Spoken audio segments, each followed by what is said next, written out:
Listo. ¿Falta alguien más?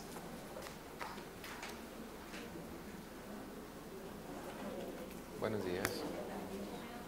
Muchas gracias.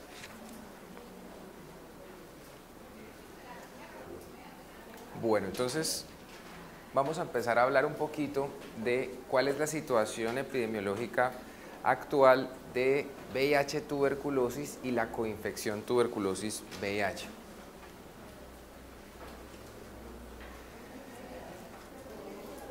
Es muy importante cuando uno habla de datos poder interpretarlos.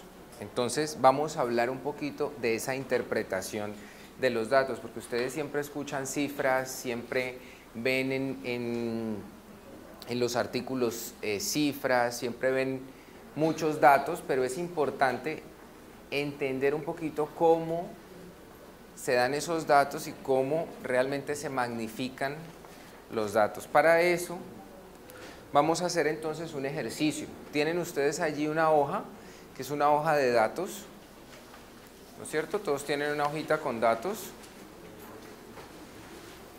Y entonces en esa hoja de datos hay unos pacientes que tienen unos resultados de unas baciloscopias.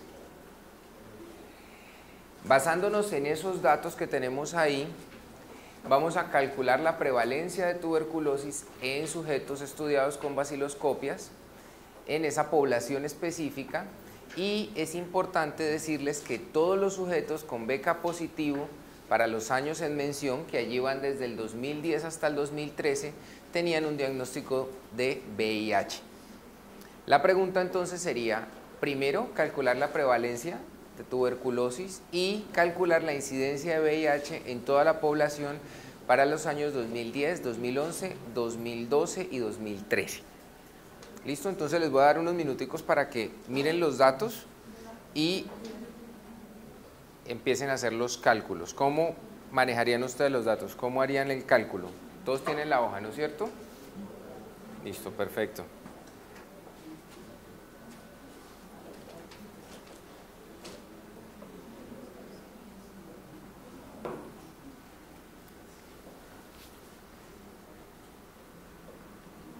Hola. ¿La doctora qué cuenta? ¿Te ha ido?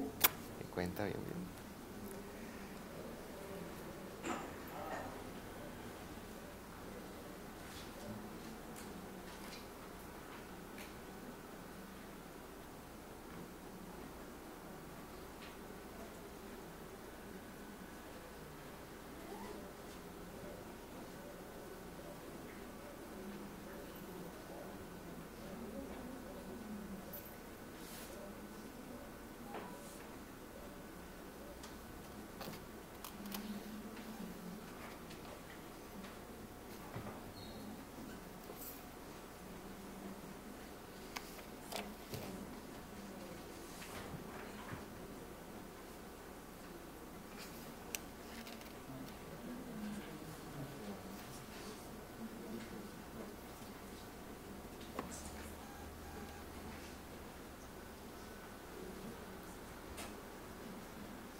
De tuberculosis y la incidencia de VIH, todos los pacientes con baciloscopias. baciloscopia positiva tiene diagnóstico de VIH. Copia positiva tiene diagnóstico. Para calcular la prevalencia y la incidencia de VIH.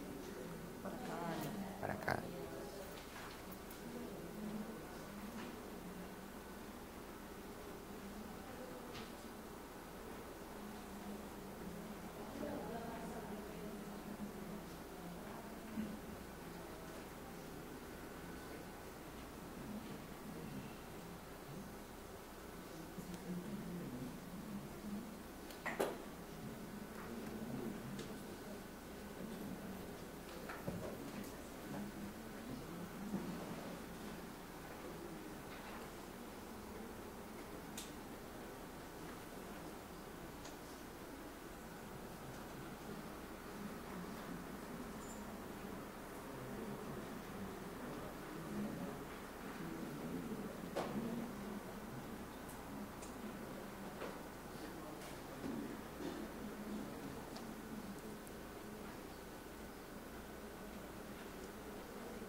Buenas, ¿qué más? ¿Cómo están?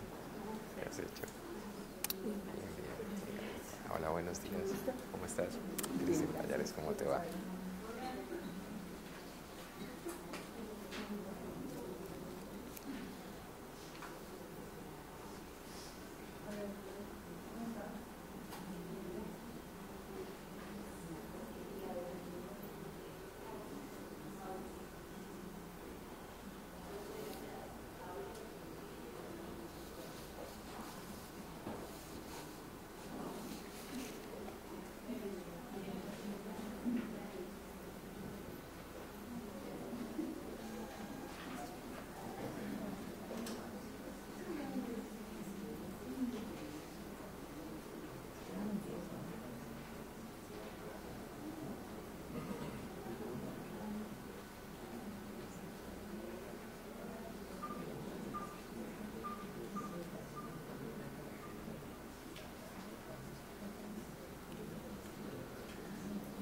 Bueno, entonces,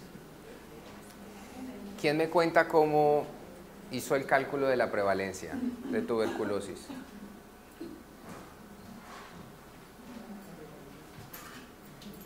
¿Quién se anima?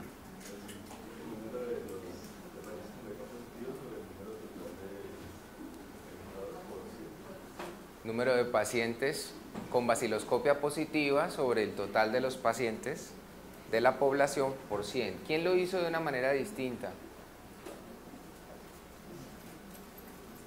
¿Quién lo hizo diferente? ¿A qué le suena ese indicador de prevalencia de tuberculosis? ¿Qué tipo de indicador es?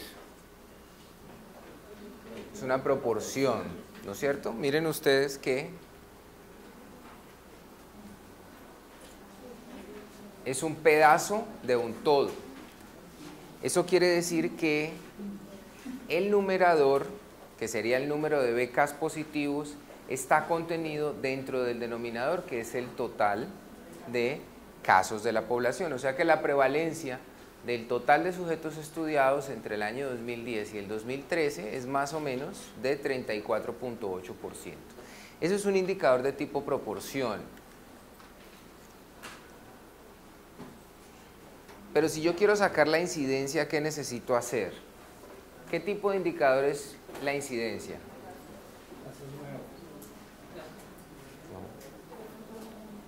Ahora vamos a ver por qué no es una tasa una incidencia. ¿Qué es una incidencia?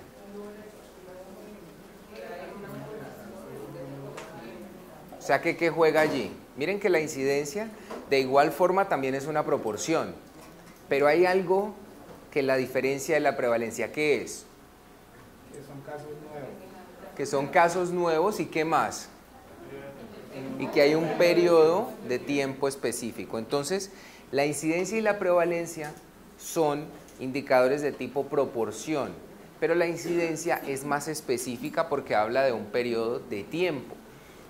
Miren que acá está desde el 2010 al 2013 el número de casos, que serían pacientes con baciloscopia positiva, así lo definimos, y el total de sujetos estudiados por año, que serían los que no. Y dijimos que los pacientes con BK positivo tenían diagnóstico de VIH. Entonces, ¿cómo calculamos la incidencia? Número de casos, que para este ejercicio serían los mismos con BK positivo sobre el total de la población, ¿no es cierto? Miren la incidencia. Para el 2010, 39%, para el 2011, 38%, 2012, 50% y 2013 cae a un 10%. ¿Por qué hago énfasis en esto? A veces escuchamos cosas como que la tasa de VIH es del 15%, ¿no es cierto? ¿Lo han escuchado a veces? Pero ¿qué diferencia entre una incidencia y una tasa? ¿Qué es una tasa? ¿Yo puedo calcular una tasa con esta información que tengo aquí? ¿Qué creen ustedes?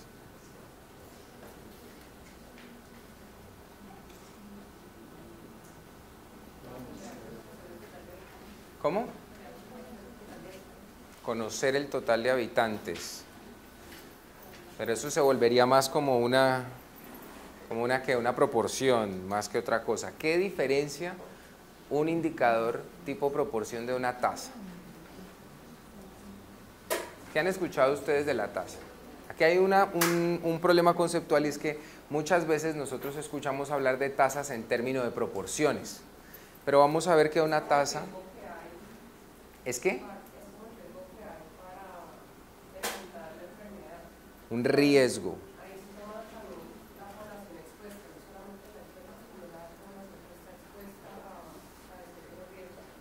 Pero más que la exposición, quedémonos con el riesgo. ¿Cómo puedo yo medir un riesgo de algo?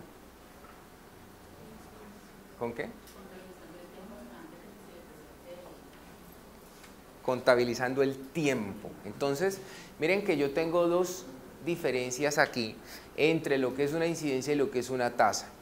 Recuerdan que incidencia, al igual que prevalencia, es como un pedazo de una torta, un pedazo de un todo. El numerador está contenido dentro del denominador. Pero aquí yo tengo un tacómetro que marca una velocidad, porque la diferencia es que una tasa, que es un indicador tipo razón porque el numerador no está contenido dentro del denominador, se expresa en función del tiempo.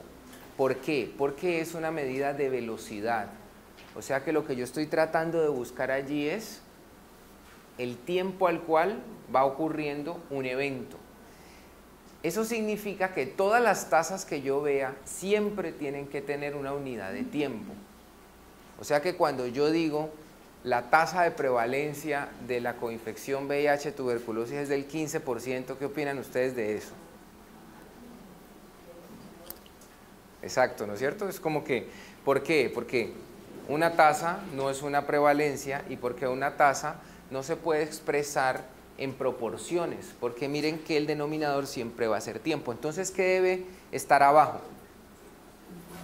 Tiempo, ¿en qué? En días, en minutos, en semanas, en meses, en años, pero debe ser tiempo.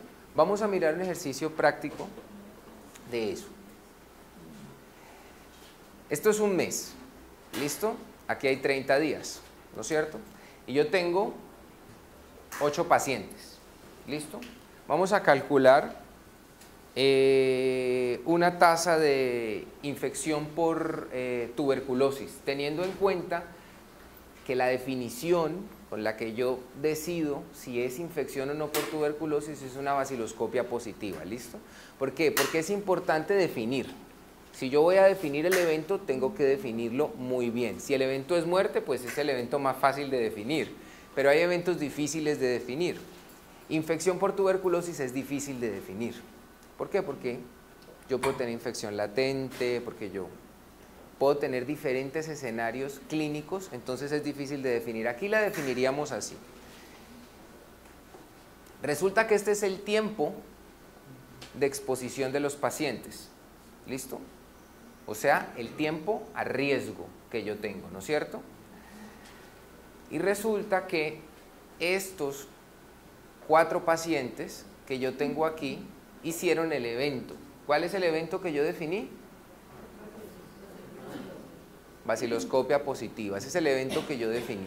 Entonces, en un periodo de tiempo de un mes, yo tengo 4 pacientes que hicieron el evento de 8 pacientes que tengo. ¿Cómo calculo la tasa?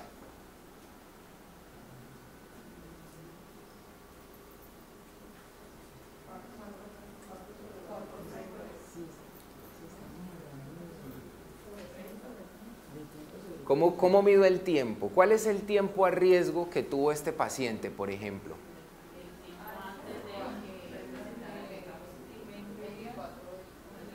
Miren, él empieza aquí y termina el día 30. ¿Cuánto tiempo a riesgo estuvo el paciente? Más o menos del 19 al 30, o sea, 11 días. Recuerden que el tiempo a riesgo es una medida individual para cada uno. ¿Por qué? Porque cada uno va contando. ¿Listo? Supongamos que yo estuviera aquí con todos ustedes y tuviéramos un paciente con tuberculosis y estuviéramos encerrados. ¿Listo? ¿Cómo calculo yo el tiempo a riesgo de cada uno? Sería, exacto, sería el número de minutos, horas o días que estuviera cada uno encerrado aquí con ese paciente. Y si todos estamos encerrados un día, ¿cuánto tiempo a riesgo hay? Cada uno aporta un día. O sea que somos más o menos ¿cuántos? Somos como 17, 18, no más, como 30. O sea que el primer día, ¿cuántos días serían? ¿Cuántos días aporto? No, cada uno está aportando un día. O sea que los pacientes aportan el tiempo de manera individual. Este paciente aportó 11 días. ¿Cuántos días aportó este? 23 días. ¿Cuántos días aportó este? 17 días. ¿Este cuántos días aportó? 13 días. ¿Cuántos días aportó este? Recuerden que la tasa es tiempo a riesgo, o sea, es el tiempo a riesgo de que ocurra el evento. Y si el evento es baciloscopia y el paciente hace la baciloscopia aquí positiva, exacto, de aquí para allá el paciente no está a riesgo. ¿Por qué? Porque ya hizo el evento. 20 días. ¿Y este cuánto tiempo a riesgo estuvo? Estuvo los 30 días. ¿Y este? 16 días. ¿Y este último?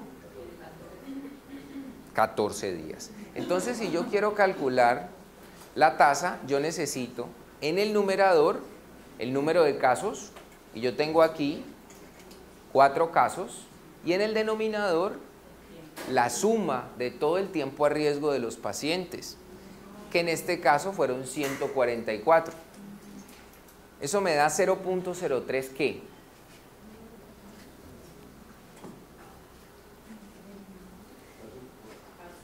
Casos ¿qué? Casos día paciente, casos día. Recuerden que siempre que volvamos a hablar de una tasa, vamos a hablarla en términos de tiempo. Eso quiere decir que muchos de los datos que ustedes han visto de tasas en proporciones están mal calculados, ¿ya? Porque la tasa es una velocidad, yo tengo que hablar en términos de tiempo. Pero bueno, ¿yo qué puedo hacer con ese dato? O sea, si yo estoy hablando de personas, yo debería que llevarlo a números enteros, ¿no es cierto? Porque va a ser un poquito difícil interpretar que se infectan 0.03 casos por día. Entonces aquí viene otra cosa con las tasas. Mucha gente habla de que la tasa debe ser por 1000, por 100.000, por 1.000.000, por 10.000. Eso no es cierto.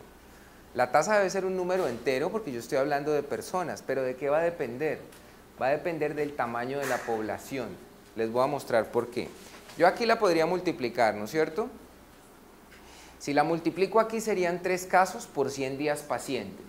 ¿Ya? ¿Qué significa eso? ¿Cómo interpreto yo eso? ¿Cómo? Por cada 100 días se infectan 3 personas. O sea que la primera persona se va a infectar ¿cuándo? Si 3 se infectan en 100, uno se infecta más o menos como en 33, 30, 33.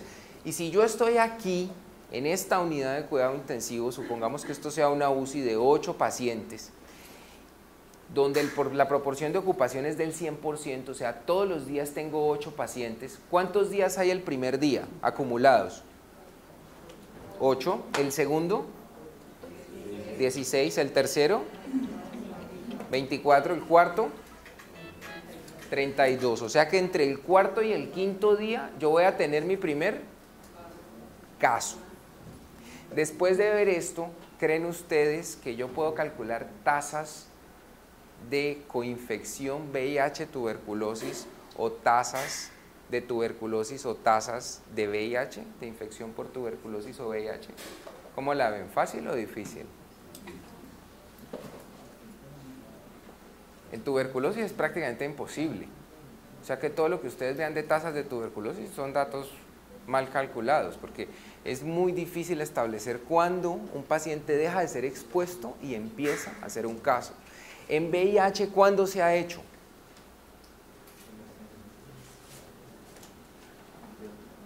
Con la infección aguda, pues ahora pues, lo que yo tengo entendido es que como revisa cuarta generación disminuyó el número de días de ventana inmunológica que llaman, ¿cierto? A veces han podido lograr capturar gente con infección reciente, pero de todos modos es muy difícil. Y los captan en escenarios que saben que va a ocurrir la infección, por ejemplo, trabajadoras sexuales en África o en cárceles, donde saben que la tasa es muy alta, pero tratan de averiguarla porque ya saben que ahí ocurre el evento, pero en la población general es más difícil. En la población general, exacto, es muy difícil, o sea que en VIH se han calculado tasas de infección más que todo en estudios de cohortes, donde yo sé justo en qué momento el paciente pasa a ser positivo. Y en estudios en parejas serodiscordantes, que ustedes lo han leído, cómo empiezan a medir la exposición y llega un momento en el que saben si el paciente no expuesto se infectó o no se infectó. De resto es difícil, y si yo quiero establecer medidas poblacionales, ¿será la tasa el mejor indicador? Es muy complicado, o sea que lo que vamos a ver nosotros generalmente son incidencias, o sea, proporciones. Entonces la próxima vez que ustedes vean una tasa que no es una proporción, que es una proporción, van a ver que no es una tasa, ¿ya? Cada vez que vean una tasa, tiene que tener el tiempo a riesgo. Siempre debe estar en días, en meses, en años. Yo esta también la podría multiplicar por 1000, y entonces serían 30 casos por 1000 días. Pero si yo tengo una población de estas, donde a los 30 días voy a tener 240 días apenas, pues ¿para qué me va a servir multiplicarla por 1000 días? Realmente no tiene sentido. Entonces me quedo con 3 casos por 100 días. Listo. Entonces, los indicadores de tipo proporción son incidencia y prevalencia. Siempre van a ser proporciones. La incidencia es en un periodo de tiempo específico. Y las tasas son una razón y es un indicador de tipo velocidad, donde yo siempre voy a ver el tiempo a riesgo. Probablemente en VIH, en estudios de cohortes, puedan encontrar ustedes tasas de una manera como más estructurada. En tuberculosis va a ser supremamente complicado establecer tasas. Bueno, entonces empecemos a hablar un poquito del tema. ¿A qué se les antojan a ustedes estas imágenes? Vamos a empezar a hablar un poquito de VIH primero. Entonces todos sabemos que el mundo tuvo un suceso muy importante con la liberación sexual de los años 70, y en esa época las estadísticas hablaban de que una sola visita a saunas, discotecas o clubes especiales producía una media de 2.7 contactos sexuales, casi 3 contactos sexuales. ¿Qué opinan ustedes de ese escenario? ¿Qué piensan? ¿Qué podría pasar en ese momento? Entonces era el escenario perfecto ¿para qué? Para diseminar una enfermedad. Y si era una enfermedad infectocontagiosa de transmisión sexual, pues muchísimo más. Vamos a ver cómo inició el brote de VIH y qué teorías hay al respecto. Hay muchas teorías respecto al brote. Es difícil establecer a ciencia cierta cómo se originó, pero vamos a ver las teorías más famosas del VIH. Entonces, esto es Estados Unidos, específicamente California. ¿Y por qué California? En 1981, el 5 de junio, el CDC, que tenía un boletín, que es el boletín de morbilidad y mortalidad semanal que sacaban ellos, describió 5 casos de neumonía por Pneumocystis carini en Los Ángeles. Al mes siguiente se constataron varios casos de sarcoma de Kaposi. Esto se publicó en una revista americana de medicina. Hasta este momento, lo que tenían en común estos pacientes era, ¿quién recuerda? Era que eran homosexuales. Y esa es la razón por la que en el inicio del brote de VIH, este se conoció como el cáncer lila, como la peste rosa o el GRID, que era Gay Related Infection Deficiencies. Eso más o menos era como lo conocían, porque no tenían manera alguna de asociarlo con otra cosa. ¿Y qué empieza uno cuando uno está frente a una sospecha de un brote? ¿De qué es de lo primero que uno se pega? Ahora trataríamos de mirar más el mecanismo de transmisión, ¿no es cierto? Pero en ese momento, ¿qué miraban más? Las características sociodemográficas de las personas involucradas en el brote. La enfermedad fue bautizada oficialmente en el 82 con el nombre de Acquired Immunodeficiency Syndrome, que es como se empezó a conocer oficialmente en ese año. Como les digo, existen varias teorías. Esta es quizá la teoría más famosa de todas, pero con el paso del tiempo, el mismo CDC, quien planteó la teoría al inicio, pues ahora se retracta un poco de ella. ¿Por qué es importante esta teoría epidemiológicamente hablando? Porque muestra cómo es el inicio de un brote y cómo el brote se puede esparcir entre población susceptible. Canadá.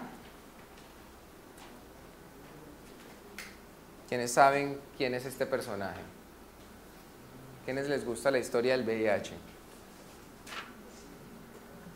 Este personaje tiene una película que se llama The Babe and the Band Played On, ¿no? Y la banda sigue sonando. Este personaje era un auxiliar de vuelo de Air Canada. Y el CDC, en sus primeros estudios, revela que este personaje fue como el causante del brote de VIH en el mundo.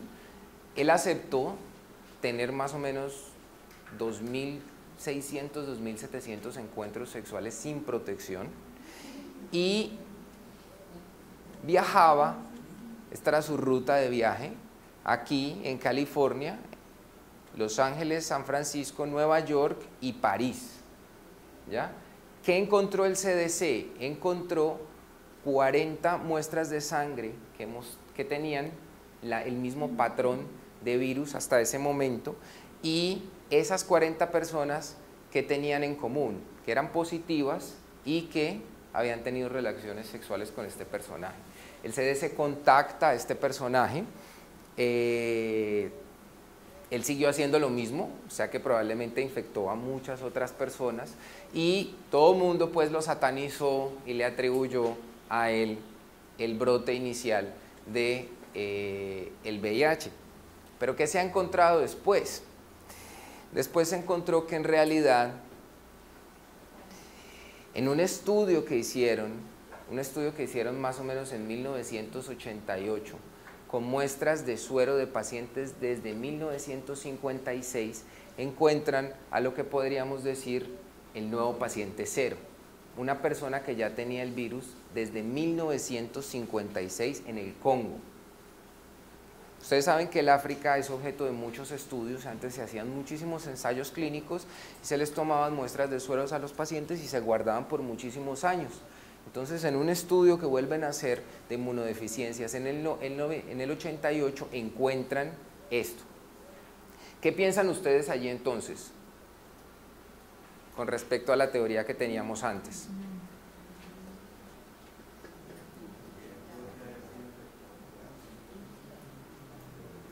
Pero, ¿con cuál paciente cero nos quedamos?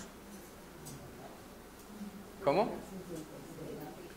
Entonces, ahí hay algo muy importante, es que en las definiciones epidemiológicas uno tiene los casos primarios y los casos índices. Un caso índice es un caso que se vuelve famoso, pero un caso primario es probablemente un caso que nosotros nunca supimos y que fue el primer caso. O sea que este probablemente sí es uno de los primeros casos.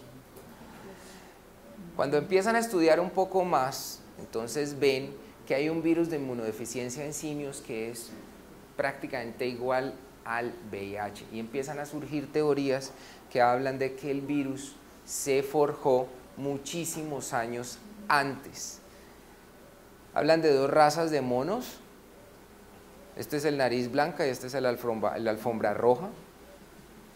Muchos simios no solamente son caníbales, sino que también se comen otros monos y entonces hablan de que el genoma del virus del VIH está prácticamente distribuido en dos virus muy similares entre estos dos simios. Y este probablemente que se los comió hizo la alteración genética y se formó nuevamente el virus. Y en algún momento, y aquí hay nuevamente dos teorías, una que habla de que en algún momento cuando se hizo una jornada de vacunación de polio a los pacientes en África y otro que dice que probablemente fueron cazadores que comían simios y a través de eso pues se pudo tener el virus saltó a los humanos. Entonces, ¿con qué teoría nos quedamos? ¿Cuál les gusta más? Es difícil, miren que establecer el inicio de un brote de por sí es muy difícil y si cuando estamos a nivel hospitalario se vuelve complicado a pesar de que tenemos a la población susceptible allí, a pesar de que tenemos exactamente una cronología de qué pasó, pues si hablamos en el mundo realmente es supremamente complejo. Lo que sí es cierto es que las últimas dos teorías están vigentes. Entonces vamos a hacer una línea en el tiempo de sucesos importantes alrededor del VIH. Entonces, ya hablamos de que el CDC reporta los casos. Estos dos personajes son supremamente importantes para la historia del VIH, son dos científicos, este es americano, este es francés, Luc Montagnier y Gallo. Ellos empezaron a estudiar el virus por aparte y tenían la teoría, empezaron a publicar la teoría de que esto era un virus y de que era un retrovirus, ¿ya? Hicieron estudios totalmente independientes y el doctor Gallo, que había estudiado muchísimo el HTLV, hablaba de que el virus era el HTLV3. Montagnier, por el contrario, hablaba que esto era un virus asociado a linfoadenopatías. Ellos dos nunca se pusieron de acuerdo, ahora vamos a ver en qué termina esto. Y estos, que son los boletines de morbilidad y mortalidad semanal del CDC, en el 1983 empiezan a hablar de las vías de transmisión. Obviamente cuando el CDC publica los primeros casos, y cuando surge, antes de que se conociera oficialmente el VIH, cuando surge todo el contexto de la peste rosa, pues todo el mundo entra en pánico. Entonces ustedes se dan cuenta que el fenómeno del VIH no solamente es un fenómeno infeccioso, sino que también es un evento histórico y cultural por todas las cosas que se dieron alrededor de estos pacientes. Entonces, el CDC trata de aclarar cuáles son las vías de transmisión. ¿Y esto por qué? Porque empezaron a ver que el virus estaba en haitianos, que el virus estaba en pacientes que habían recibido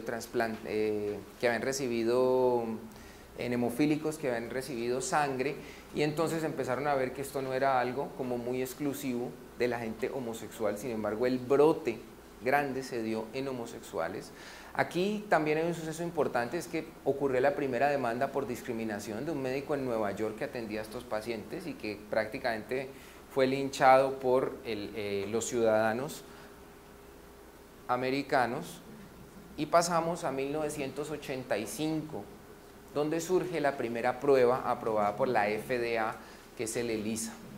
Se da la primera conferencia sobre SIDA y se concluye que al menos un caso de VIH se ha informado en todas las regiones del mundo.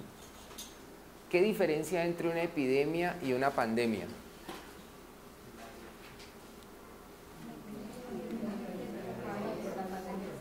La pandemia es una cosa generalizada, o sea que en este momento, en 1985, donde al menos habíamos hablado de un caso de VIH, podíamos entender que la magnitud de esta epidemia ya estaba pasando más a ser una pandemia, a ser algo de orden mundial. Miren, el 86, el Comité Internacional de Taxonomía de los Virus habla de que este es un virus de la inmunodeficiencia humana. Finalmente, los dos científicos que les comenté en el 83, Montagnier y Gallo, nunca se pusieron de acuerdo, entonces se metió el Comité Internacional de Taxonomía y dijo, esto se llama virus de la inmunodeficiencia humana. Empezaron los primeros ensayos clínicos con el AZT. El AZT se aprobó en el 87, pero aquí empezaron los primeros ensayos clínicos. El ensayo clínico tuvo que ser detenido porque tenían pacientes expuestos, que eran los pacientes que recibían AZT, y no expuestos, que eran los pacientes que no recibían nada, y en menos de 8 meses los pacientes que recibieron AZT, la mortalidad fue solamente de un paciente. En el otro brazo ya habían 19 muertos para ese momento. Entonces la FDA decide parar el ensayo clínico y aprobar el AZT, que fue el primer medicamento que se utilizó para VIH. El AZT era un medicamento que se había usado para cáncer hace muchísimos años atrás, pero era un medicamento muy tóxico en ese momento. Aquí también se aprueba el Western Blot, que era una prueba ya para ese momento mucho más rápida. En 1988 la Organización Mundial de la Salud declara el Día Mundial del SIDA, y aquí nos encontramos con que el número de mujeres en África subsahariana que viven con VIH-Sida excedía el de los hombres. Miren, en el 89 el CDC saca la primera guía para prevención de la transmisión. Ya los casos en Estados Unidos eran de 100.000. ¿Qué opinan ustedes de el periodo que vamos desde el 83, que fueron los primeros pronunciamientos del CDC, hasta el 89, donde salen las primeras guías? ¿Qué hacían antes con esos pacientes durante ese periodo de tiempo? ¿Cómo? Sí, era una práctica supremamente común. ¿Por qué? Porque a pesar de que el CDC había pronunciado unas primeras guías sobre los mecanismos de transmisión, había mucha incertidumbre al respecto, o sea que no sabían qué hacer con esos pacientes. Los confinaban, era como si tuviéramos en este momento aquí un paciente con ébola. Más o menos ese era el nivel de pánico en ese momento. Y el CDC se demoró varios años en sacar las primeras guías para la prevención de la transmisión. O sea que los médicos de ese momento pues tuvieron muchos problemas y el equipo de salud tuvo muchos problemas para manejar a los pacientes en ese tiempo.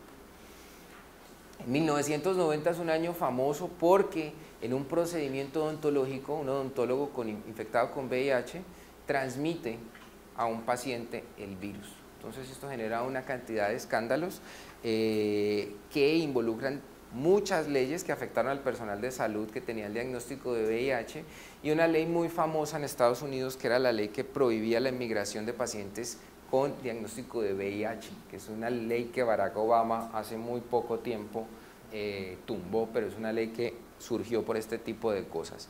El AZT fue aprobado en población pediátrica para esta fecha. En 1991 sale el proyecto Cinta Roja, que es como actualmente conocemos el logo un logo muy famoso de VIH, y se aprobó la ley de ensayos clínicos por el Congreso de Estados Unidos. Respecto a esto, este ha sido un momento histórico para los ensayos clínicos controlados y la epidemiología, porque a diferencia de ahora, donde es tan difícil hacer un ensayo clínico controlado y hay tanta restricción, en ese momento histórico se aprobó una ley de ensayos clínicos porque los pacientes prácticamente pagaban porque los metieran a los ensayos clínicos. O sea, es algo muy controversial porque eso ahora ya no ocurre, pero en ese momento de la historia los pacientes prácticamente pagaban su derecho para entrar en un ensayo clínico y no morir esperando a que aprobaran los medicamentos. En el 92 se determinó que el SIDA era la primera causa de muerte en pacientes entre 35 y 44 años y surgen más pruebas rápidas al respecto. Aquí lo que les comentaba, que empezó desde muchísimo antes del 90, excluir a personas con VIH de la política de inmigración americana, y un evento importante para coinfección TB-VIH es que se añade tuberculosis pulmonar a la lista de indicadores clínicos de SIDA. Estamos hablando de 1993. En 1994 el CDC saca su primera guía de prevención en trasplante de órganos. Miren el tiempo que ha pasado desde la última guía de prevención de mecanismos de transmisión. O sea, estábamos un poquito demoraditos en sacar las guías. ¿Esto qué creen que afectó a la población? Exacto. En 1995, entonces, se aprueba el Saquinavir y empieza el concepto de terapia antirretroviral de gran actividad. El CDC publica su guía para prevenir infecciones oportunistas y ya contábamos en Estados Unidos 500.000 pacientes en estadio SIDA de la enfermedad.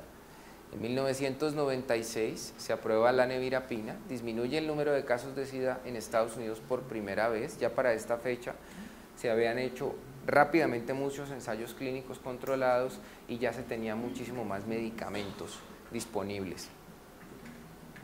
En el 97 surge el nuevo estándar de pegarle temprano y pegarle duro, que es una muletilla que ha sido muy usada para el tratamiento en pacientes, de iniciar rápido, de iniciar fuerte con estos pacientes, y se aprueba el Convivir. 30 millones de adultos y niños en todo el mundo tienen VIH y cada día 16.000 personas se infectan con el virus. Este es quizá el pico más grande de la pandemia por VIH.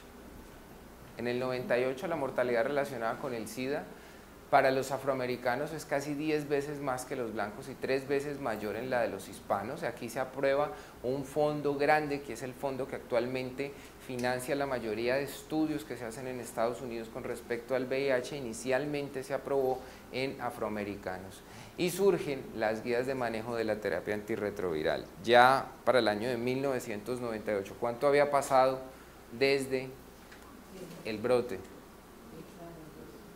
Muchísimo tiempo, mucho tiempo. Por eso entendemos cómo la mortalidad del VIH fue tan exponencial durante la primera fase y después de un pico empezamos a ver una disminución. En el 99, la Organización Mundial de la Salud habla de que el VIH y el SIDA se ha convertido en la cuarta causa de muerte en todo el mundo y la principal causa de muerte en África, y estima que 33 millones de personas viven con el VIH en el mundo y que 14 millones de personas han muerto de SIDA. En el 2000 se aprueba la Ley Global de SIDA y Tuberculosis. Aquí ya empieza a surgir el problema de la tuberculosis en coinfección con el VIH como algo oficial, y la ley se pronuncia al respecto y abren un fondo de investigación que es uno de los principales fondos que aporta para investigación de coinfección TB-VIH en el África. Y surge la Declaración del Milenio de las Naciones Unidas, donde están dentro de los objetivos reducir la propagación del VIH-Sida, la malaria y la tuberculosis. Para el año 2001 se aprueba la fabricación y compra de genéricos en países de desarrollo, y este es otro suceso muy importante en la historia del VIH, porque los primeros antirretrovirales, que eran extremadamente caros, tuvieron un contraataque por parte de los genéricos. Aquí, a diferencia de las moléculas antibióticas, en genéricos sí se empezaron a hacer ensayos clínicos controlados para demostrar eficacia clínica y seguridad. Eso es una ventaja grande que han tenido los genéricos de la industria del VIH, porque hace muchísimo más confiable que se puedan utilizar en pacientes, a diferencia de los antibióticos donde no hay ensayos clínicos controlados. En el 2002 entonces se establece el Fondo de Lucha contra el SIDA, Tuberculosis y Malaria. La Organización Mundial de la Salud vuelve y se pronuncia, y el VIH-Sida se vuelve la principal causa de muerte en el África subsahariana, la cuarta causa de muerte en el mundo.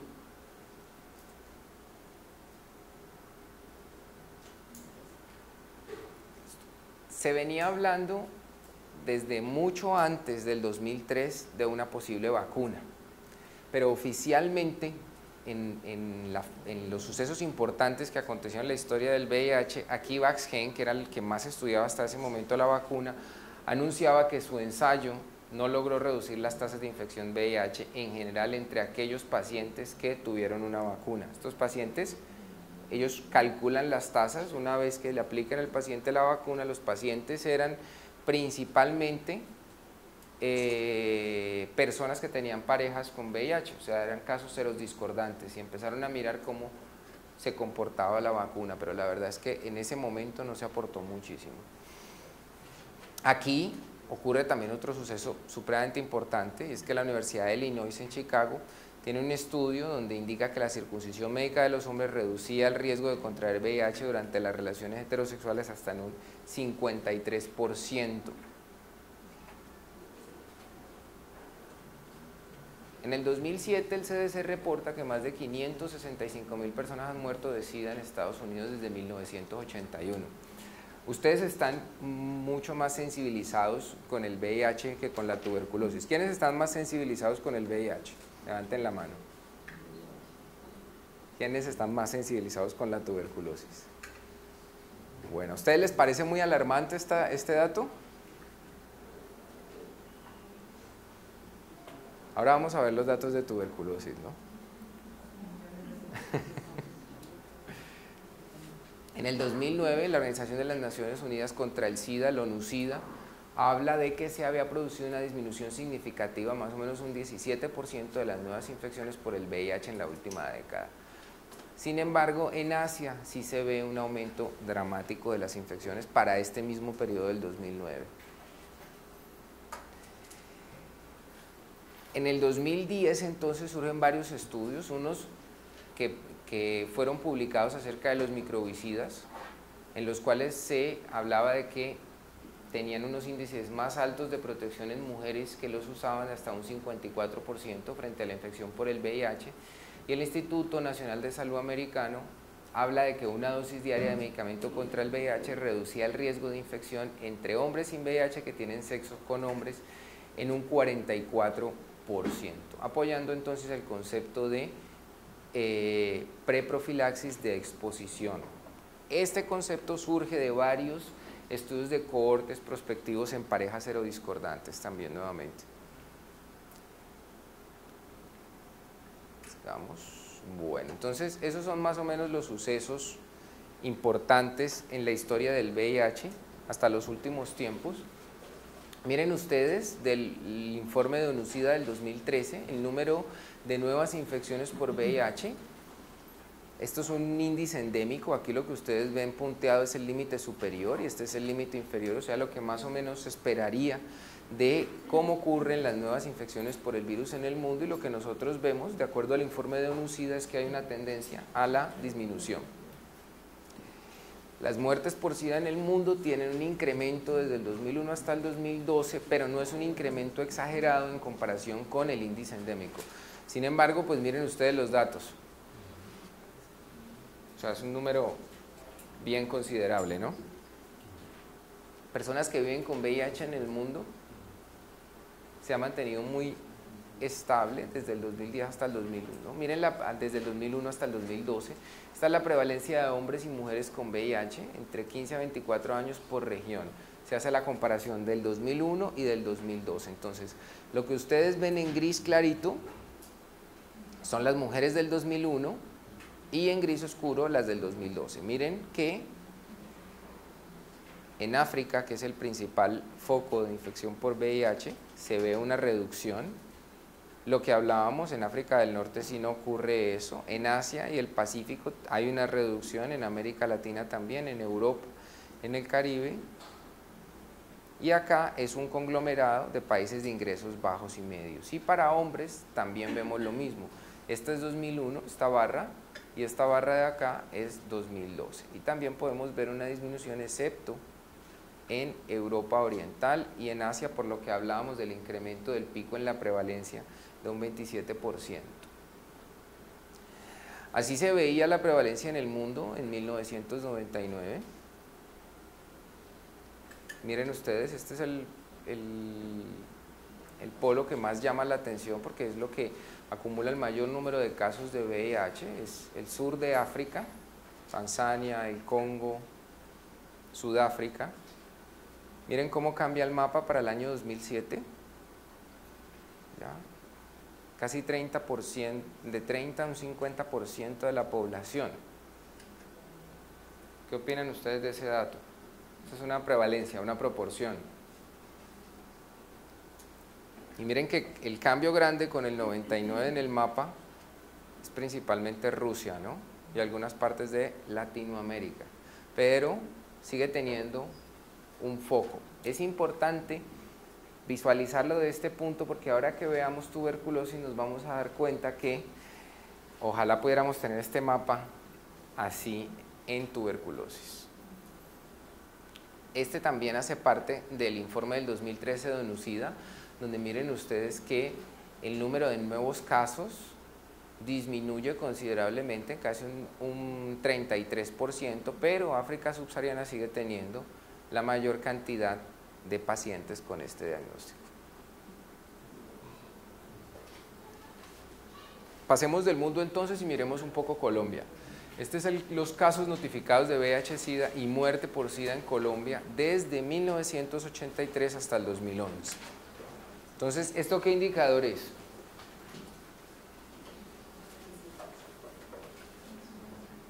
Miren qué dice aquí, número de casos. O sea, es un número de casos. ¿Por qué? ¿Pero dónde está el tiempo allí? Tengo simplemente el dato del número de casos, ¿no? Recuerden, solamente tengo el dato del número de casos. No es un indicador, son un número de casos que se van sumando en el tiempo. Miren el diagnóstico de VIH, miren cómo se ha incrementado con el paso del tiempo. La muerte se ha mantenido muy estable, pero el estadio SIDA sí tiene una tendencia hacia el incremento desde el 83 hasta el 2011. Esta es la prevalencia de VIH en Colombia para el año 2013. Aquí llama la atención algo. Esta es la fuente de estos datos, viene de la base de alto costo, de la cuenta de alto costo que tiene el país. Y miren que allí la prevalencia que hablan de país en pacientes entre 15 y 49 años es del 0.16%. Y la proporción de pacientes con terapia antirretroviral es del 87%. ¿Qué opinan ustedes de eso? De ese dato. ¿Les parece sospechoso? suena como muy sospechoso, ¿no es cierto? Que sea el 87%, es un número alto. Ahora vamos a ver otro dato que creo yo se acerca más a la realidad de cuáles son la proporción de pacientes con terapia antirretroviral. ¿Por qué hacer énfasis en esto? Porque dentro de las metas de ONU-SIDA, en coinfección VIH, tuberculosis, es supremamente importante, la terapia antirretroviral juega un papel fundamental. Pero si la tuberculosis no mata, porque la mortalidad aumenta bastante. Exacto, es que esa es lo que, por eso sí, es que les digo que es muy importante interpretar los datos y también es muy importante conocer la fuente de los datos y cómo estos datos han sido calculados. La verdad yo pienso que este es un dato, una proporción muy alta de pacientes con terapia antirretroviral. Ahora vamos a ver otros datos de las proporciones. La proporción de sujetos con VIH por departamento, ustedes lo tienen pues mejor allí en la diapositiva. Ustedes ven que se concentra la proporción de pacientes. Miren Antioquia, un 16% de todos los pacientes. Miren Bogotá, un 24% de todos los pacientes. Y el Valle del Cauca, que tiene un 13% de todos los pacientes. Esos son los sitios donde más se concentra la proporción de pacientes con VIH. Esta es la proporción de gestantes por departamento.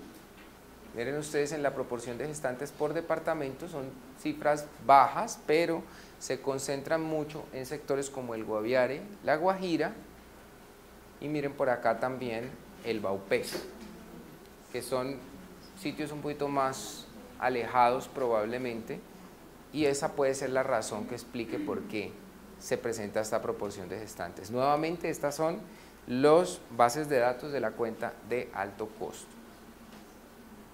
Ya vimos Colombia, pasemos entonces a el Valle del Cauca. Este es 2014, este es el número de casos.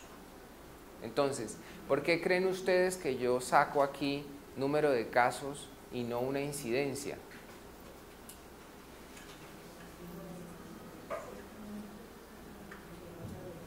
Cuando uno tiene muy poquitos casos, si yo quisiera sacar la incidencia, tendría que hacer ¿qué? Número de casos sobre total de la población.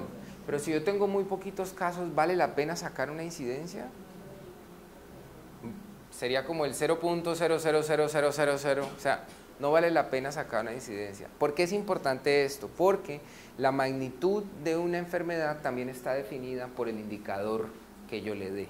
O sea que, si yo estoy dando número de casos, significa que, si bien no es algo despreciable, pues no me da para poder sacar una proporción de incidencia. Pues ustedes ven que Cali se concentra, ¿no? Y ya sabemos que en el Valle del Cauca es uno de los 3 sitios en Colombia donde más se concentra la cantidad de pacientes con VIH. Esta es la proporción del posible mecanismo de transmisión en los años 2012, 2013 y 2014.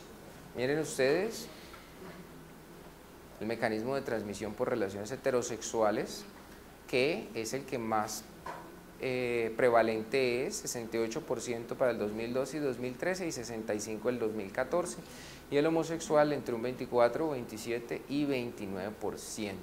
Miren que ya hay cifras como transmisión perinatal, por ejemplo, que es un problema de salud pública grande. Tenemos algunas cosas sin dato, y bisexuales sería como el tercero después de homosexuales. Las complicaciones más frecuentes asociadas a VIH-Sida, mortalidad en el Valle del Cauca. ¿Qué creen ustedes de esto? ¿Cuáles serán las más frecuentes? Exacto. Tuberculosis pulmonar y extrapulmonar es el 48%. Esta es la razón por la cual VIH, tuberculosis es un tema tan importante. Bueno, entonces ya vimos más o menos el panorama de VIH. Miremos rápidamente el panorama de tuberculosis. ¿Qué panorama creen ustedes que está más gris? ¿El de VIH o el que vamos a ver de tuberculosis? Ahí les he ido insinuando que el panorama más grave es en tuberculosis. Bueno, realmente no sabemos qué tan antiguo es el VIH después de mirar las teorías, pero sí sabemos que la tuberculosis es una enfermedad supremamente antigua. Y es importante mencionar a Aristóteles porque en infecciones por bacterias, una desventaja muy grande por culpa de una teoría de este señor 300 años antes de Cristo, que es la teoría de la generación espontánea. Entonces Aristóteles hablaba de que las bacterias surgían de la nada. Y esa teoría, adivinen hasta cuánto tiempo se mantuvo en el tiempo. Ahora pues uno ya sabe que eso no es cierto, pero adivinen hasta qué año se mantuvo eso en el tiempo. Hasta el siglo XIX. O sea, todo ese tiempo, la gente que trataba de hablar de los indicios de cómo era la formación y la transmisión de las bacterias, pues era tildada de loco porque existía esa teoría. Y entonces con esta teoría es importante mencionar a la tuberculosis, que era conocida como la peste blanca, de su compañera, la peste negra. ¿Cuál es la infección que más ha matado gente en el mundo? ¿Cuál creen? Es la peste negra. La peste negra en su momento acabó con la tercera parte de la población del mundo. O sea, realmente es un dato bien escalofriante. ¿Y cómo surge el brote? Entonces, de verdad nadie sabe de dónde viene la peste negra, de dónde venía la peste negra. Algunas personas creen que de Asia, algunas personas creen que hubo más brotes antes del siglo XIV, donde empezaron los brotes en esta ciudad, en Caifa, por una ruta costera comercial, pasó a Messina, Italia, y de allí se riega por todas partes hasta llegar a Londres y Alemania. Entonces la peste negra acabó con casi la tercera parte de la población del mundo en su momento. Y entonces empiezan a surgir las teorías de cómo se forman las bacterias, porque habían personas que no le creían a la generación espontánea, entonces decían, aquí debe haber algo más que no es generación espontánea. Un italiano llamado Francesco Redi hizo un experimento con 3 botellas con pedazos de carne adentro. Dejó una tapada, a otra le abrió unos huecos y otra la dejó totalmente destapada. ¿Qué creen que pasó con la destapada? Pues se descompuso rápidamente. ¿Qué creen que pasó con la de la mitad? ¿Y qué creen que pasó con la tapada? A esa no le pasó nada. Entonces, lo menciono porque ahora para nosotros es muy fácil hablar de bacterias, pero en ese momento era supremamente difícil hablar de bacterias, perdón. Y entonces de aquí empiezan a surgir unas corrientes científicas encabezadas por este señor es un italiano llamado Fracastoro, y este tipo empieza a hablar de los mecanismos de transmisión y habla de un mecanismo de transmisión por vía aérea a distancia, pero todo el mundo dice que el tipo estaba loco. Viene Leeuwenhoek. ¿Quiénes son bacteriólogos aquí? ¿Nadie de bacteriología? ¿Microbiología? Microbiología. Bueno, este señor era comerciante y es el inventor del microscopio. Entonces ya aquí empezaron a tener un poquito más de hallazgos de que habían algo que ahora son las bacterias, pero él en su momento llamó animalculus. Y decía que eso tenía algo que ver con, o sea, unos animalitos pequeños que vivían allí y eso tenía que ver con la infección. Entonces viene Christian Ehrenberg y este tipo empieza a hacer muchísimos descubrimientos con el microscopio de Leeuwenhoek y tenemos finalmente a este señor. ¿Quién es este señor? Es más conocidito. Este es Pasteur. Y entonces Pasteur tumba la teoría de la generación espontánea y con la pasteurización demuestra que las bacterias vienen de otra parte que no es la generación espontánea. Entonces Robert Koch en 1882 plantea, basado en todas estas teorías, con hallazgos que él descubrió en el laboratorio y con microscopía, sus postulados. Estos postulados están hasta el momento vigentes y terminan de enterrar la teoría de la generación espontánea. Vamos a entonces a hacer el ejercicio que hicimos con VIH con tuberculosis. Tuberculosis es una enfermedad de la que se tienen muchísimos más datos, pero son datos menos precisos, porque es de mucho más tiempo. Entonces son datos menos precisos. Aquí lo que nosotros podemos ver es que en este momento en la historia, en el siglo XIX, que es de donde se empiezan a tener datos, los casos estimados por cada 100.000 habitantes se concentraban en mayor densidad en Europa, donde 1 de cada 7 personas tenía tuberculosis y tenían una población de 187 millones de habitantes para ese momento. ¿Qué opinan ustedes de esa relación? 1 de cada 7.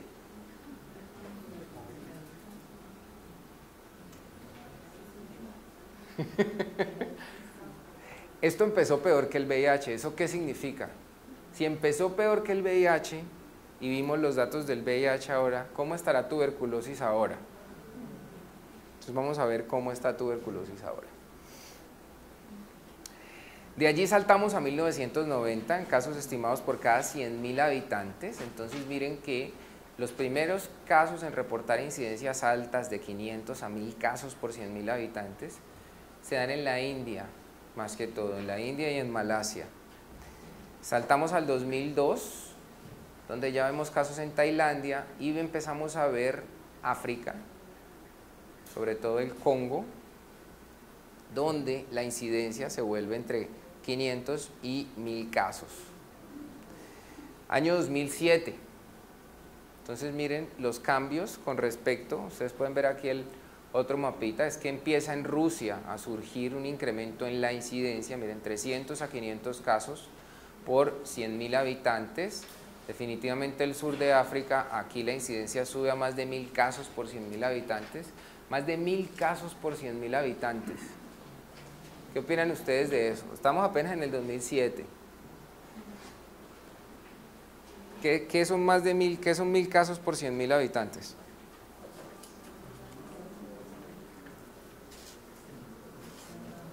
¿Cuánto es eso? Si yo quisiera volver eso a proporción, ¿qué tendría que hacer? ¿Qué hago en el indicador? ¿Qué hago? Número de casos sobre número de habitantes. O sea que serían 1.000 sobre 100.000. ¿Cuánto da eso?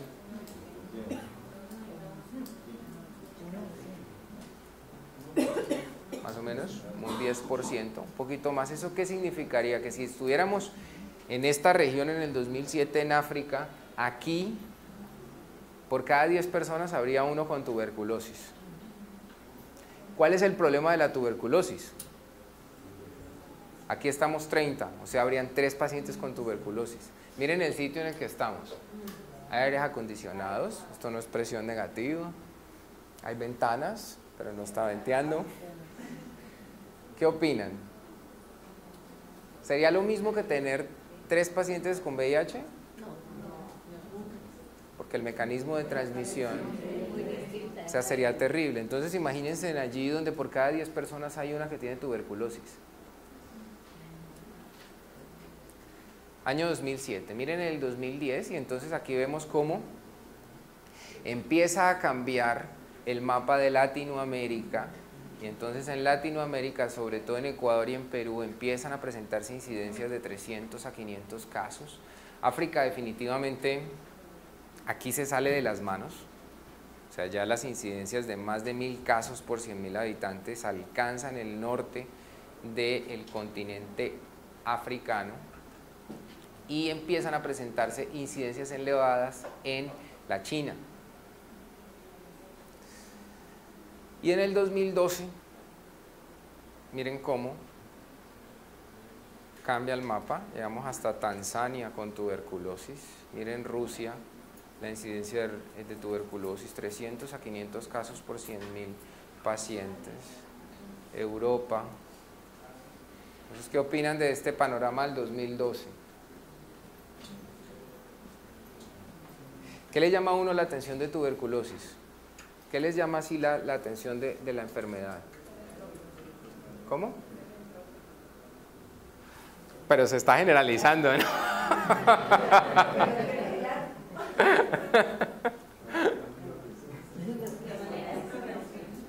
A uno le llama mucho la atención la forma progresiva como la tuberculosis se ha diseminado.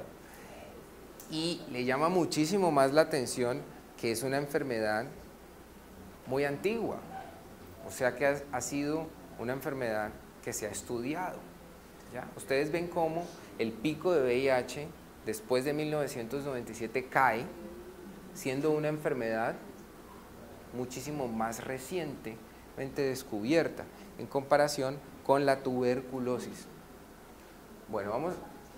Para el año 2000 se pensaba en otros países en el año 90, 92, en Estados Unidos y Europa, que la tuberculosis para el año 2010 iba prácticamente A desaparecer. Pero el impacto del VIH hizo que la tuberculosis no pudiera, pues, por los países, prácticamente en Noruega, Dinamarca, los países de Europa, tuberculosis no existía, y en Canadá y Estados Unidos era prácticamente desaparecido. Pero con el VIH la tuberculosis volvió a levantarse, y con todo el conflicto bélico y social de África, el problema de la tuberculosis y el VIH en Sudáfrica, incluso se volvió otra vez. Sí, se potencializó. Y el otro problema grande para lo de la tuberculosis es que en Rusia, cuando la Unión Soviética, con su cortina de hierro, el programa de tuberculosis en Rusia, eso decayó, ¿cierto? Entonces toda esta migración que hubo desde Rusia a Estados Unidos, a Nueva York, empezaron a llegar pacientes de Rusia y del este de Europa a Estados Unidos con tuberculosis. Eso terminó de agravar el problema, exacto. Que venían de programas más manejados, que venían con bacterias ya resistentes. Y es lo mismo que ha pasado pues, en Tailandia, en el este de Asia, la migración a ellos de la tuberculosis. No muera, sí, exacto. Para las condiciones de pobreza, migración, guerra, hacinamiento, ¿sí? Sobre todo el hacinamiento. No es lo mismo una casa donde vivan 2 personas, una casa donde en un cuarto viven 10 personas y duermen 3 y 4 en la misma cama. Sí. Entonces eso es lo que ha llevado a que la tuberculosis Y ese es uno de los... y la otra cosa es que los gobiernos han invertido, Estados Unidos y Europa, y los laboratorios han invertido en investigación en VIH y en medicamentos para VIH, sumas desorbitantes de dinero en investigación, lo que no ha ocurrido en investigación de tuberculosis. Ese punto es supremamente importante, ¿por qué? Porque ustedes ven cómo en la línea del tiempo que veíamos de VIH, siempre se han hecho muchos esfuerzos de fondos internacionales para financiación de medicamentos, pero ustedes ven que en tuberculosis ha pasado prácticamente todo lo contrario. Eso asociado a que la vía de transmisión de la tuberculosis es mucho más efectiva que la del VIH. Entonces eso vuelve el problema muchísimo mayor. Es un problema que se pensaba que se iba a controlar y lo que estamos viendo es que está creciendo pues exorbitantemente. Miren ustedes los casos de tuberculosis para el 2006 por 100.000 habitantes en Colombia. ¿Dónde está el punto rojo? En Amazonas está el punto rojo. Y este es ya para el 2010. Entonces ya aquí tenemos más puntos rojos en donde, en el Valle del Cauca, en el Tolima, Cundinamarca, los Santander, exacto, Santander y Antioquia. Allí vemos muchos más casos para el 2010. Esta es la incidencia, el número de casos por 100.000 habitantes de tuberculosis y baciloscopia positiva en el año, entre el año 2001 y el 2012. Entonces miren, nuevamente, ¿no? Incidencia, proporción en el tiempo, casos por 100.000 habitantes. Miren TB de todas las formas, miren la incidencia alta y miren la proporción de baciloscopias positivas. ¿Qué les llama la atención de esta gráfica?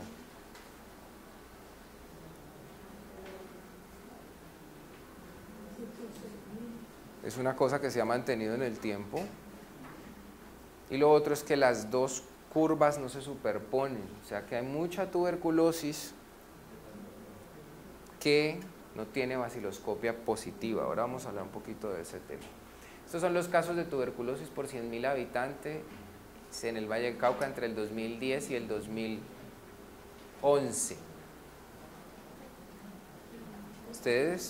uno tiende a creer que el problema de la tuberculosis en el Valle del Cauca está en Buenaventura, pero los datos nos muestran que eso no es cierto, que es un problema que se está generalizando. Entonces miren aquí Cali, Florida, Cerrito, Buga, Tuluá, Caicedonia, Argelia por aquí, Ansermanuevo, Cartago, Bolívar, ¿ya? Entonces eso es un problema.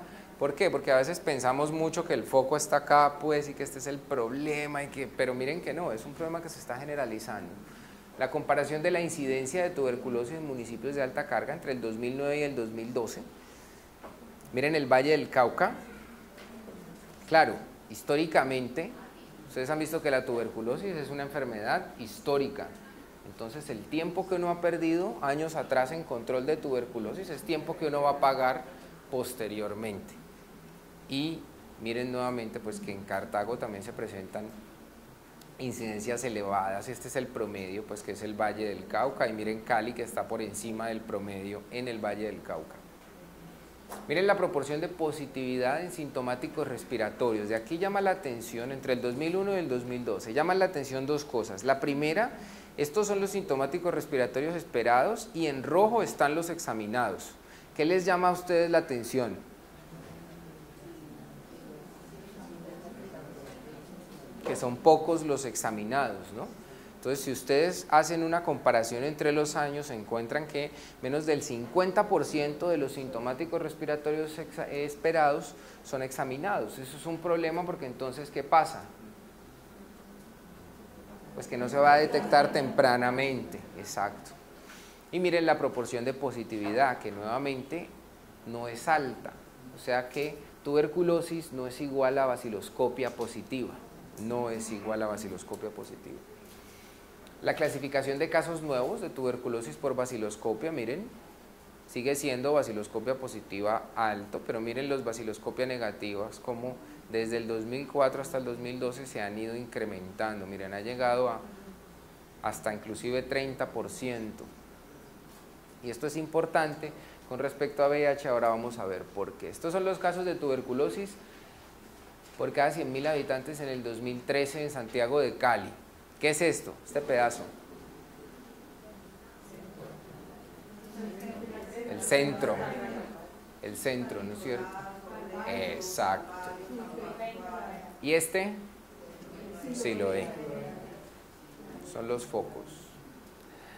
La incidencia de tuberculosis por año desde el 90 hasta el 2013 en Cali ha mantenido estable, pero hay una ligera tendencia hacia el incremento. La distribución de casos nuevos y recaídas por tipo, miren, tuberculosis pulmonar sigue siendo la principal, pero también está tuberculosis pleural y tuberculosis meningia. La tuberculosis extrapulmonar, si sumamos todo esto en un clúster, pues alcanza una proporción significativa, por eso es importante tenerla en cuenta. Este es el desenlace de tratamiento de la cohorte de BK del 2003 al año 2011. Estos son los curados. Miren las proporciones de curados. Solamente en los últimos años se han alcanzado proporciones superiores al 50%, pero llama muchísimo la atención los abandonos, que es una constante que va entre el 12 y el 20%, muchos abandonos. El problema de los abandonos no solamente es la probabilidad de transmitir muchísimo más efectivamente la tuberculosis, sino un problema de resistencia. Y esta es la mortalidad. Miren la incidencia en la mortalidad 2010, 2011, 2012 de 3.6 a 5.1 y en Cali. Miren cómo se distribuye esa mortalidad y miren que la distribución de la mortalidad está principalmente en pacientes jóvenes.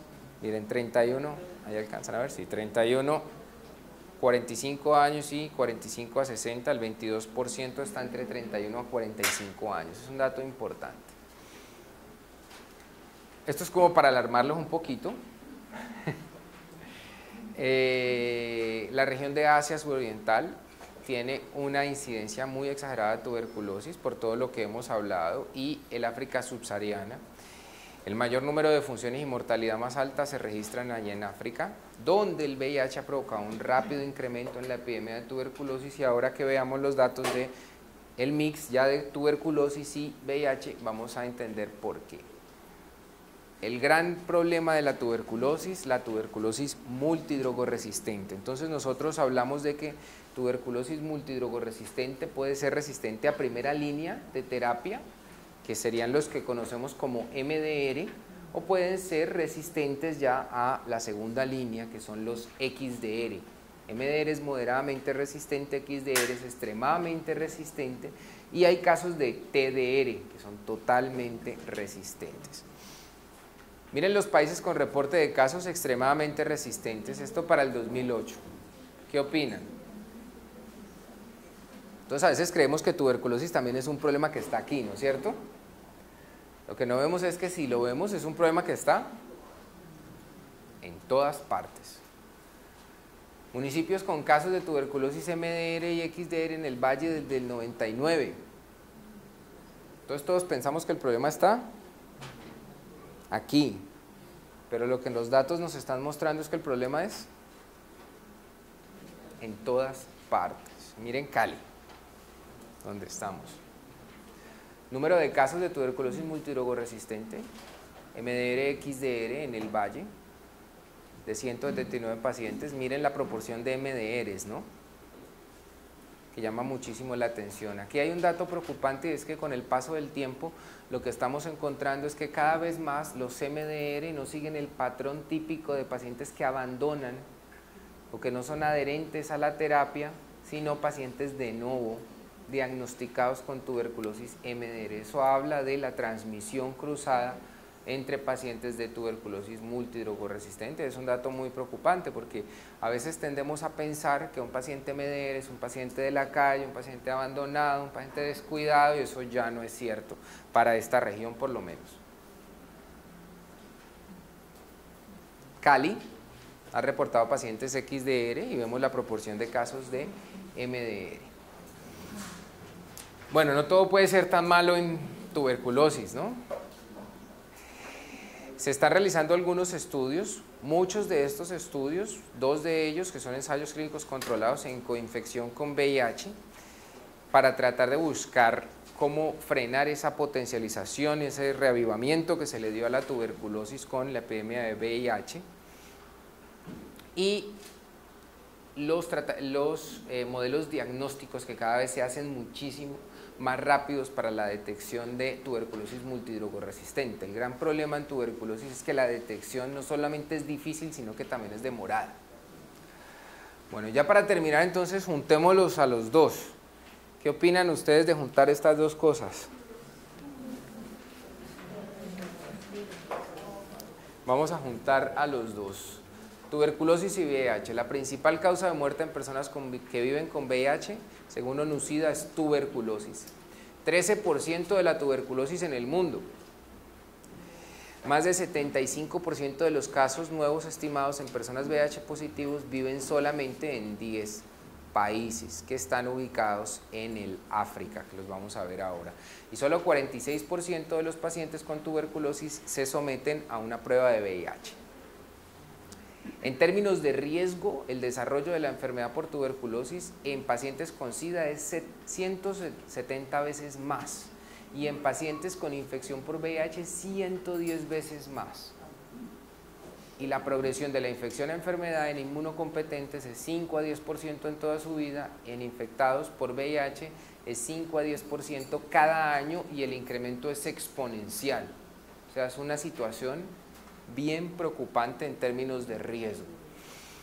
Otra cosa que no nos ayuda es que miren que a medida que avanza el tiempo de la infección por VIH, esto también va muy de la mano con el conteo de CD4, cada vez son más frecuentes las formas de tuberculosis no pulmonar.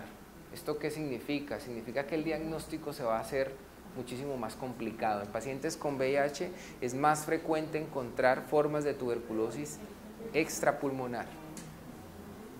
En pacientes con tuberculosis multidrogoresistente, este es un estudio en Sudáfrica, que muestra cómo después de la baciloscopia, este es el análisis de sobrevida en el tiempo, miren acá, yo tengo el tiempo, 30 días, 60, 90, 120, y acá yo tengo la proporción de sobrevida, y lo que podemos encontrar es que antes del día 30, después de que un paciente tiene una baciloscopia positivo, ¿qué ha pasado?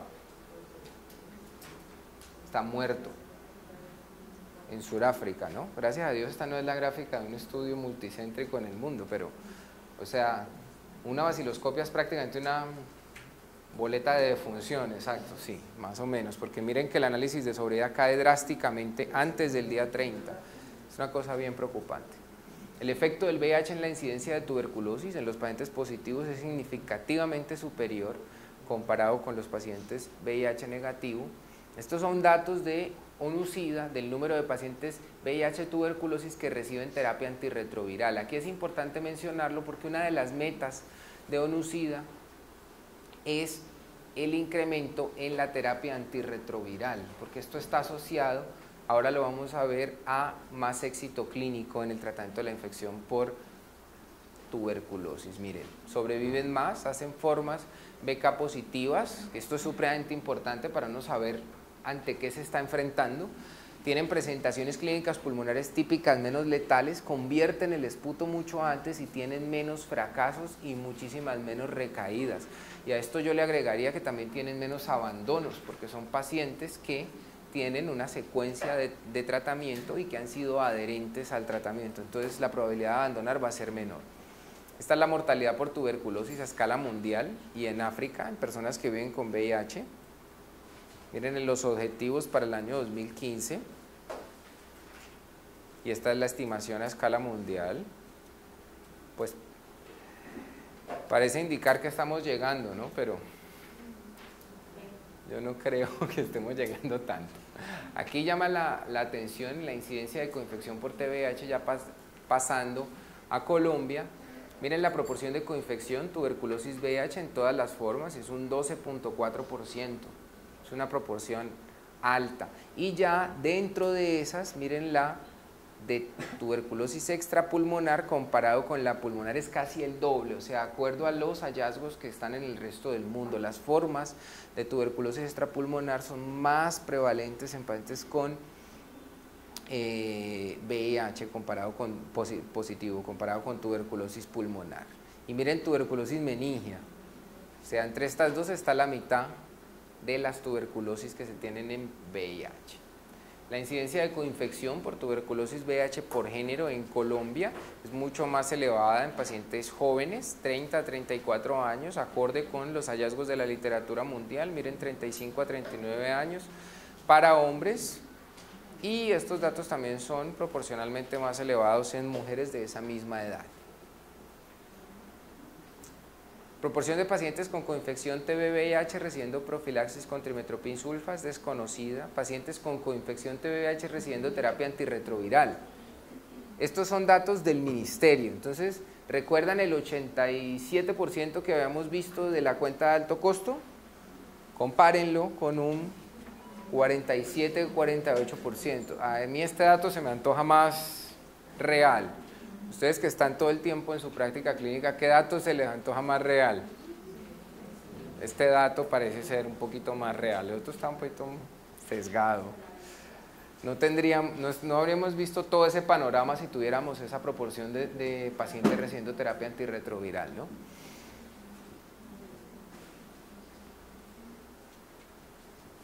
Estos son algunos indicadores de Cali en coinfección VIH, tuberculosis, y miren, recibe terapia antirretroviral, miren, 56%.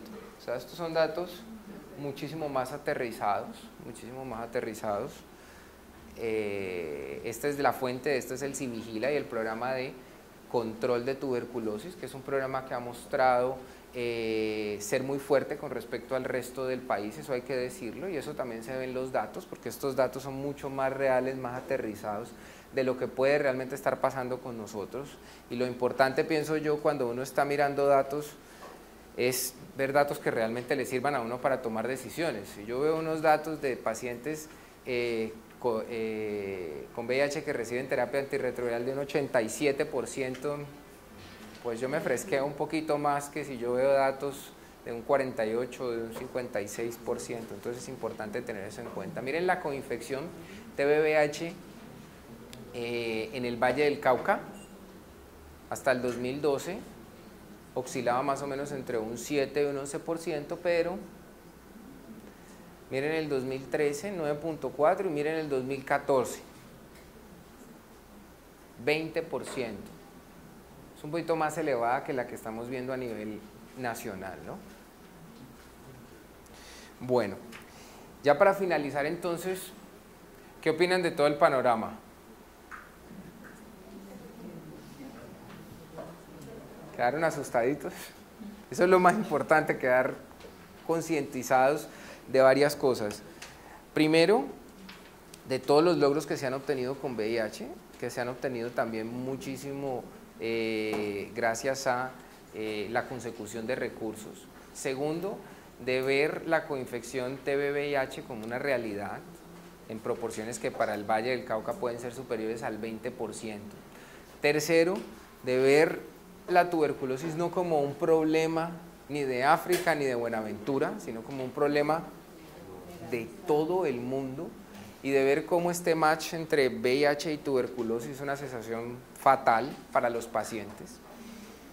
Y finalmente, como retos y expectativas, nos queda saber que la tuberculosis es una enfermedad totalmente prevenible, incluso para personas que viven con VIH, y a pesar del riesgo tan exagerado que significa tener tener VIH, el riesgo tan exagerado de poder tener tuberculosis, es una enfermedad totalmente prevenible, que la terapia antirretroviral reduce la mortalidad en pacientes con VIH entre un 54 hasta un 95%. O sea, los planes de mejoramiento van a estar orientados a hacer un enfoque integrado de tuberculosis VIH, garantizando lograr reducir esta mortalidad, por lo menos que ya sabemos que se puede reducir solamente con esto, y la introducción de nuevas tecnologías para poder hacer un diagnóstico muchísimo más rápido de la tuberculosis y poder frenar la transmisión de esta. Bueno, muchísimas gracias. Si tienen alguna pregunta, algún comentario, con mucho gusto. Si no, yo creo que ya están como cansaditos. Si no, ya pueden pasar a